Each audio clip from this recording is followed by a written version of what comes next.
नमस्कार, BTV news के इस बुलेटिन में आपका स्वागत है। सबसे पहले आइए एक नजर डालते हैं आज की कुछ खास खबरों पर।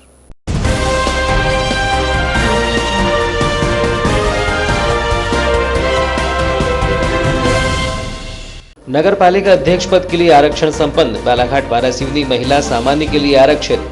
आरक्षण प्रक्रिया के बाद बढ़ी चुनावी सरगर्मी। सोशल मीडिया में सामने आने लगे दावेदारों के नाम। कांग्रेस और भाजपा में अभी तय नहीं है प्रत्याशी। पूर्व नगर पालिका अध्यक्ष अनुभव मुंजारे से होगा सीधा मुकाबला। माइक्रो कंप्यूटर संस्थान में की गई कार्यवाही। कोविड नियमों का नहीं हो रहा था पालन। नगर पालिका के राजस्व अमले के द्वारा की गई कार्यवाही। बिना अनुमति के संचालित हो रहा था संस्थान। वन्य प्राणी हिरण का शिकार करने वाले 3 युवक गिरफ्तार। लिंगमारा से पकड़ाए गए आरोपी। एक आरोपी है फरार। 100 रुपये में मांस बेचते हुए पकड़ा गया आरोपी। आरोपियों ने कहा कुत्तों ने मारा था हिरण।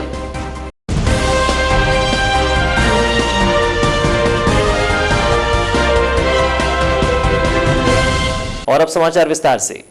मध्य प्रदेश में भले ही अभी नगरीय निकाय चुनावों की तारीखों का ऐलान नहीं हुआ है, लेकिन नगरीय निकाय चुनाव के लिए आरक्षण की प्रक्रिया पूरी हो चुकी है।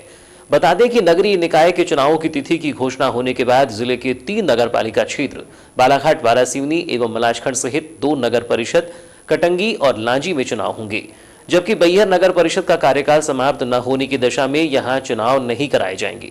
9 अगस्त को संपन्न हुए आरक्षण प्रक्रिया में जिले की 3 नगर पालिका क्षेत्र बालाघाट, वारासिवनी और मलाजखंड की स्थिति साफ हो गई है, जिसके बाद जिले में चुनावी सरगर्मी भी बढ़ गई है। 5 वर्षीय नगरीय निकाय चुनाव को लेकर आज 9 दिसंबर को संपूर्ण प्रदेश के लिए आरक्षण प्रक्रिया संपन्न हुई, जिसमें प्रक्रिया के तहत 407 नगरीय निकाय एवं प्रदेश के 16 नगर निगमों के लिए आरक्षण की प्रक्रिया अपनाई गई। बालाघाट जिले की 5 निकायों में होने वाले चुनाव को लेकर सरगर्मी बनी हुई है। नगरीय निकाय चुनाव को लेकर राजनीतिक रूप में लंबा इंतजार हो चुका है। बीते समय 2014 नवंबर में चुनाव संपन्न करा लिए गए थे, लेकिन कार्यकाल पूर्व होने के पश्चात भी वर्ष 2019 में 5 वर्षीय कार्यकाल के लिए चुनाव नहीं हो सके। प्रदेश में बीते माह 28 सीटों पर उपचुनाव हुए थे तथा भारी जीत के साथ पुनः एक बार भाजपा की सरकार बनी और चुनाव संपन्न होने के 1 माह के भीतर ही अब निकाय चुनावों का श्री गणेश प्रदेश की महापौर, नगरपालिका एवं नगरपालिका परिषद की सीटों के आरक्षण से 9 दिसंबर बुधवार से प्रारंभ हो गया है। 9 दिसंबर को भोपाल में अपनाई गई आरक्षण प्रक्रिया में जिले की 3 नगरपालिका क्षेत्रों में से बालाघाट और वारासिवनी में महिला सामान्य के लिए आरक्षित किया गया, जबकि मलाजखंड नगरपालिका एसटी वर्ग के लिए आरक्षित की गई। जबकि जिले की दोनों ही नगर परिषद लांजी और कटंगी की स्थिति अब तक साफ नहीं हो पाई है। इधर आरक्षण की प्रक्रिया की स्थिति साफ होने के बाद से ही बालाघाट नगरपालिका अध्यक्ष पद के संभावित दावेदारों के चेहरे भी सामने आने लगे हैं। दिन भर सोशल मीडिया में भाजपा, कांग्रेस सहित अन्य प्रत्याशियों के नाम सामने आते रहे। हालांकि इन चेहरों में एक ऐसा नाम भी शामिल था जिसका आगामी होने वाले नगरीय निकाय चुनावों में पल्ला अन्य प्रत्याशियों के सामने भारी लग रहा है। हालांकि भाजपा और कांग्रेस से अब तक किसी के नाम सामने नहीं आए हैं, लेकिन सोशल मीडिया में दिन भर भाजपा की ओर से भाजपा नेत्री और प्रदेश कार्य समिति सदस्य मौसम हरिनखेड़े सहित भारती पारधी के नाम सामने आ रहे हैं, जबकि सोशल मीडिया में कांग्रेस की ओर से अंजू जायसवाल का नाम सामने आ रहा है। वहीं पूर्व नगर पालिका अध्यक्ष अनुभव मुंजारे तो अभी से प्रबल दावेदार नजर आ रही हैं, जिसको लेकर अनुभव मुंजारे ने हामी भी भर दी है। आरक्षण प्रक्रिया के संपन्न होने के बाद बीटीवी से चर्चा के दौरान पूर्व नगर पालिका अध्यक्ष अनुभव मुंजारे ने कहा कि बालाघाट की जनता जैसा चाह रही थी वैसा ही जन अपेक्षाओं की पूर्ति हुई है। आज आरक्षण प्रक्रिया में बालाघाट नगरपालिका महिला सामान्य आरक्षित हुई है, जिसका वह स्वागत करती है। उन्होंने पूर्व में उनके द्वारा जन के सहयोग से नगर विकास के कार्य किए हैं, जिसे गिनाने के लिए उन्हें आवश्यकता नहीं है। उन्हें कार्यों को आगे बढ़ाने की दिशा में चलने की कोशिश करूंगी। आज आरक्षण हुआ है, जिसके बाद अन्य प्रक्रिया पूर्ण होगी, जिसके बाद सबकी मंशा अनुरूप कार्य किया जाएगा और चुनाव लड़ने की दिशा में विचार होगा। महिलाएं मजबूत हों, क्योंकि किसी भी समाज की मजबूती के लिए जरूरी है कि उस समाज का आधी आबादी जो होती महिलाओं की वो मजबूत हो, और वो अगर मजबूत है तो वो समाज मजबूत होता है, राष्ट्र मजबूत होता है और बहुत अच्छे अवसर विकास के हमें मिलते हैं। आगे की क्या रणनीति रहेगी, किस प्रकार की तैयारियां रहेगी? देखिए, मैं बालाघाट नगर पालिका क्षेत्र की जनता का पुनः दिल से धन्यवाद देना चाहूँगी कि मुझे लगभग 10 साल तक बालाघाट नगर पालिका में कार्य करने करने का अवसर मिला, मुझे जनता ने दिया। 10 साल में बालाघाट नगर पालिका परिषद की अध्यक्ष रही और पहली महिला अध्यक्ष बनने का भी मुझे बालाघाट नगर की जनता ने अवसर प्रदान किया था। और मैंने जो कुछ भी किया, मैं अपने मुंह से अपनी तारीफ नहीं करती, पर फिर भी जनता के सहयोग से और जन अपेक्षाओं को पूर्ण करने की दिशा में जो नगर विकास के लिए मैंने कार्य किए हैं वो सभी के सामने है, बताने की आवश्यकता नहीं है। उन्हीं कार्यों को आगे बढ़ाने की दिशा में मैं चलने की पूरी कोशिश करूंगी। जहां तक आज आरक्षण हुआ है, अब चुनाव की प्रक्रिया शुरू होगी, अधिसूचना जारी होगी और बहुत सारा जो चुनाव के कार्यक्रम है वो सारे कुछ आएंगे सामने। उसके हिसाब से हमारे जो हमारे माननीय नेताजी हैं और हमारे कार्यकर्तागण हैं और खासकर हमारे मतदाता भाई बहन हैं, जो सबकी अपेक्षा होगी, जो सबकी जैसी मंशा होगी, उसके अनुरूप मैं कार्य करूंगी और चुनाव लड़ने की दिशा में मेरा विचार होगा जरूर। इधर आरक्षण प्रक्रिया को लेकर भाजपा और कांग्रेस में अब तक चेहरा स्पष्ट नहीं है, लेकिन फिर भी संभावित की दौड़ में भाजपा से मौसम हरिनखेड़े का नाम जोर शोर से सामने आ रहा है। खुद पूर्व नगरपालिका अध्यक्ष अनिल दुआरे भी मौसम हरिनखेड़े को भाजपा की ओर से मजबूत प्रत्याशी का दर्जा दे रही हैं। चर्चा के दौरान पूर्व नगरपालिका अध्यक्ष अनिल दुआरे ने बीटीवी से चर्चा के दौरान कहा कि भाजपा में बहुत सारी महिला कार्य कर रही हैं, हमारे पास मजबूत नेतृत्व है, भाजपा से जो भी महिला प्रत्याशी होगी वह चुनाव जीतेगी, क्योंकि भाजपा कार्यकाल में जो कार्य शहर में हुए हैं उसका फायदा भाजपा प्रत्याशी को मिलेगा। दौड़ में सभी हैं, लेकिन मौसम हरिनखेड़े भाजपा की ओर से मजबूत प्रत्याशी साबित होंगी। क्या लगता है अब आपको आगे कौन चुनाव ये दौड़ में आगे? देखिए, भारतीय जनता पार्टी में बहुत सारी महिलाएं काम कर रही हैं और हमारे पास मजबूत नेतृत्व है।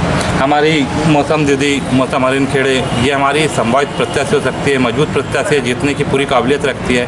वैसे भी भारतीय जनता पार्टी की जो भी महिला प्रत्याशी आएगी वो चुनाव जीतेगी, क्योंकि भारतीय जनता पार्टी के कार्यकाल में जो काम शहर में और सुंदरता और स्वच्छ बनाने में हमने करे हैं उसका पूरा फायदा भारतीय जनता पार्टी के प्रत्याशियों को मिलेगा।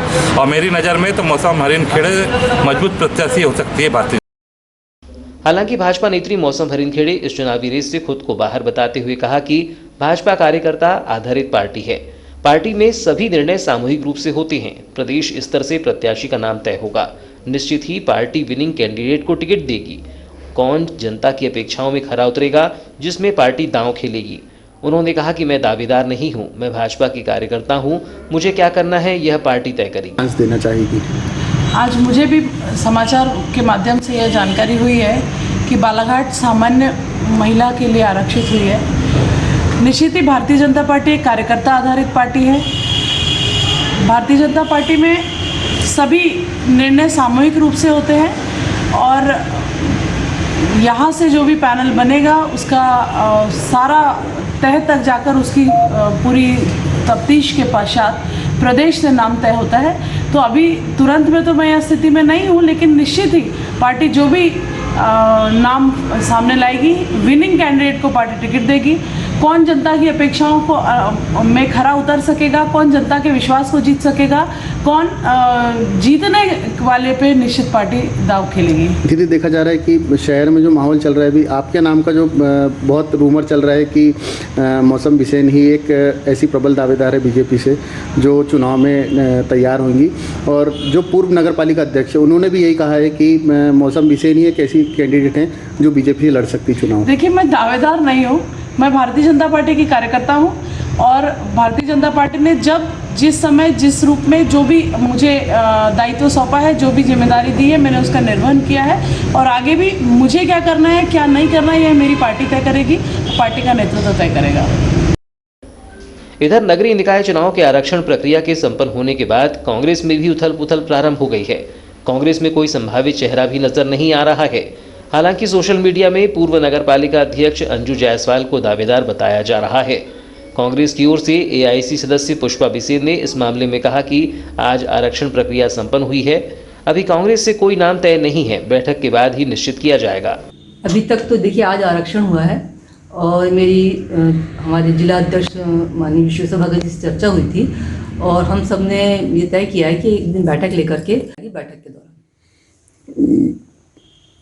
माना जाए यानी अभी कांग्रेस से कोई भी नाम तय नहीं है। नहीं, कांग्रेस बता दें कि चुनावी सरगर्मी बढ़ने के साथ साथ नगरपालिका परिषद के अध्यक्ष पद के दावेदारों के नामों में और भी इजाफा हो सकता है, लेकिन इन दावेदारों की सीधी लड़ाई पूर्व नगरपालिका अध्यक्ष अनुभा मुंजारे से देखी जा रही है। कोरोना संक्रमण को देखते हुए शासन की ओर से कोचिंग संस्थानों एवं अन्य शैक्षणिक इंस्टीट्यूट को लेकर अनलॉक प्रक्रिया में कोई राहत नहीं दी गई, जिसके चलते जिले में संचालित हो रहे कोचिंग संस्थानों में ताले लटके हुए हैं।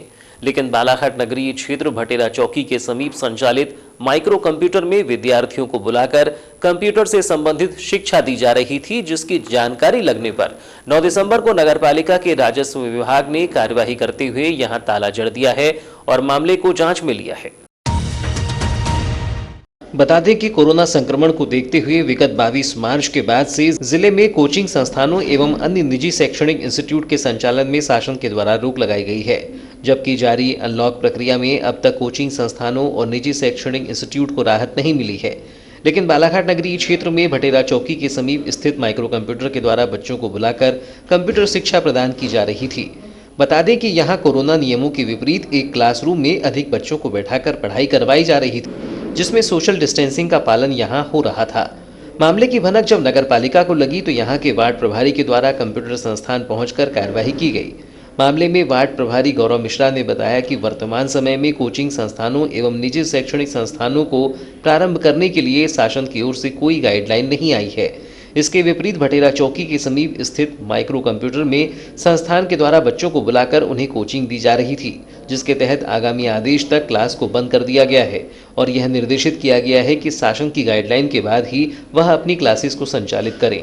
उन्होंने बताया कि निरीक्षण के दौरान संस्थान में लगभग आधा सैकड़ा बच्चे उपस्थित पाए गए। समझाइश दी गई है कि उनके द्वारा संचालित की जा रही थी।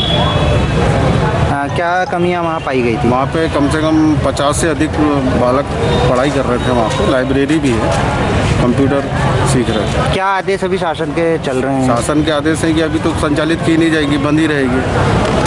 मतलब संचालित ही नहीं होगी अभी? संचालित नहीं होगी। तो शासन के आदेश के विरोध में वहाँ संचालित की जा रही है। तो अभी इसमें क्या कार्रवाई की जाएगी?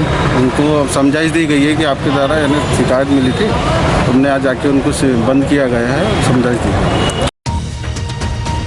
वन विभाग वारासिवनी की टीम ने वन्य प्राणी हिरण का शिकार करने वाले 3 व्यक्तियों को गिरफ्तार कर लिया है। पकड़े गए आरोपियों के घरों से वन्य प्राणी हिरण का लगभग 5 किलोग्राम पका हुआ मांस, सींग, पैर, एक कुल्हाड़ी, थैला, गंजी, कढ़ाई आदि खाने बनाने के बर्तन भी जब्त किए गए हैं। मामले में वन परिक्षेत्र अधिकारी यशपाल मेहरा ने बताया कि गत 9 दिसंबर की दोपहर 12 बजे मुखबिर द्वारा सूचना प्राप्त हुई थी कि वन परिक्षेत्र अंतर्गत ग्राम पंचायत लिंगमारा में कक्ष क्रमांक 519 राजस्व क्षेत्र के समीप कुछ व्यक्ति वन्य प्राणी हिरण का शिकार कर घर ले जाकर उसका मांस पकाकर खाने की फिराक में थे।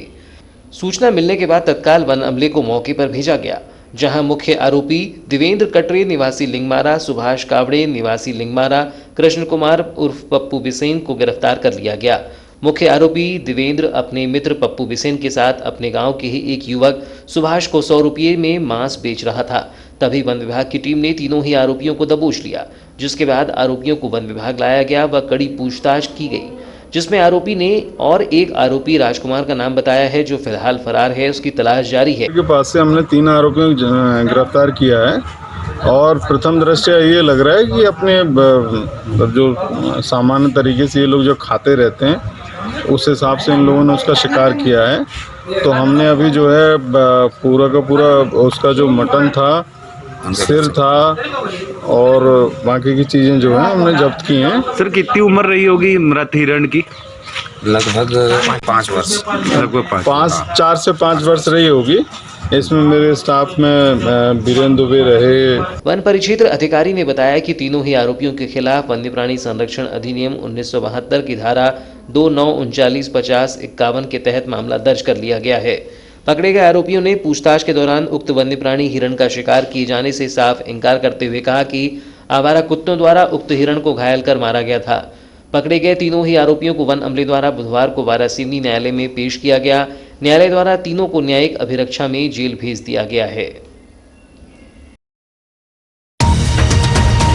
तो ये थी अब तक की खबरें। नई खबरों के साथ एक बार फिर हम हाजिर होंगे। तब तक के लिए दीजिए इजाजत।